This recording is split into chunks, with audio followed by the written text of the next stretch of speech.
സമാധാനത്തിനുള്ള അല്ലെങ്കിൽ അനുരഞ്ജനത്തിലുള്ള ചർച്ചയുടെ തുടക്കമെന്നോണമാണ് പാകിസ്ഥാൻ ഈ വൈമാനികനെ വിട്ടയക്കുന്ന നടപടിയെ പാകിസ്ഥാൻ കാണുന്നത്. എന്തൊക്കെയായിരിക്കും ഇതിന്റെ ഇഫക്റ്റ്?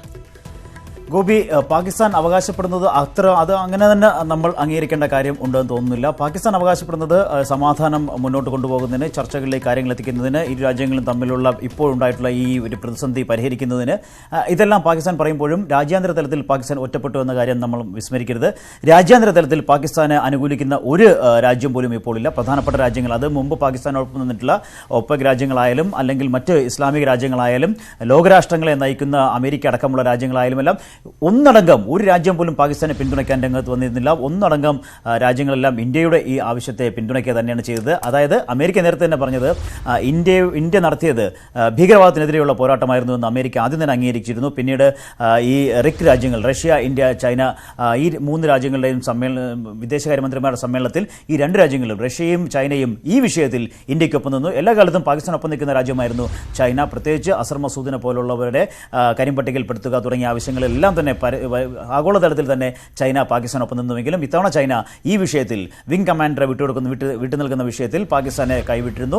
അപ്പോഴാണ് പാകിസ്ഥാൻ ഒരു പുതിയ ഒരു തന്ത്രം പുറത്തെടുത്തിരിക്കുന്നത്. സമാധാനത്തിന് വേണ്ടിയിട്ട് ഈ വിംഗ് കമാൻഡറെ ഇന്ത്യൻ പൈലറ്റിനെ തിരിച്ചയക്കാൻ തയ്യാറാണ് എന്ന്. അതായത് ഫസ്റ്റ് ഇനിഷ്യേറ്റീവ് എന്ന് പറയുന്നത് പാകിസ്ഥാന്റെ ഭാഗത്തു നിന്നുമാണ് എന്ന് വരുത്തി തീർക്കാനുള്ള ശ്രമം പാകിസ്ഥാൻ നടത്തുന്നു. തീർച്ചയായും ഇന്നലെ പ്രധാനമന്ത്രി നരേന്ദ്രമോദിയെ വിളിക്കാൻ ശ്രമിച്ചുവെന്ന് പാക് പ്രധാനമന്ത്രി ഇമ്രാൻഖാൻ പാക് അസംബ്ലിയിൽ ഇക്കാര്യം ആണ് പറഞ്ഞിരിക്കുന്നത്.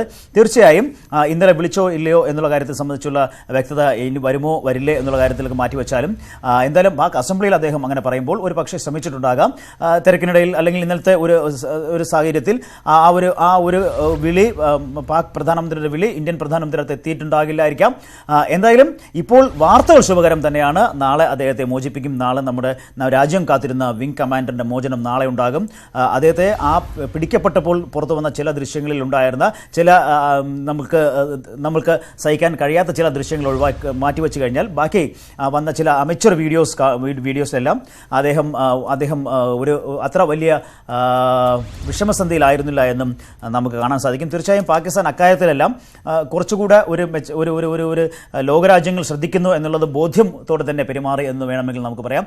എന്തായാലും ഇപ്പോൾ ഈ നിമിഷം പറയാൻ പറ്റുന്ന ഏറ്റവും ശുഭകരമായ വാർത്ത, നാളെ നമ്മുടെ വിംഗ് കമാൻഡറെ തിരിച്ചു കിട്ടും എന്നുള്ളത് തന്നെയാണ്. അദ്ദേഹത്തെ തിരിച്ചയക്കും.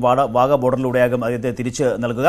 ജനീവ കരാർ അനുസരിച്ചുള്ള നടപടികൾ ആണ് ഉണ്ടായിട്ടുള്ളതെങ്കിൽ ഒരു യുദ്ധം നടക്കുമ്പോൾ, യുദ്ധം അവസാനിച്ചു കഴിഞ്ഞാൽ, സീസ് ഫയർ ഉണ്ടായിക്കഴിഞ്ഞാൽ, യുദ്ധവിരാമം ഉണ്ടായിക്കഴിഞ്ഞാൽ അതിനോടകം തന്നെ അതിന് തൊട്ടു പിന്നാലെ തന്നെ ഈ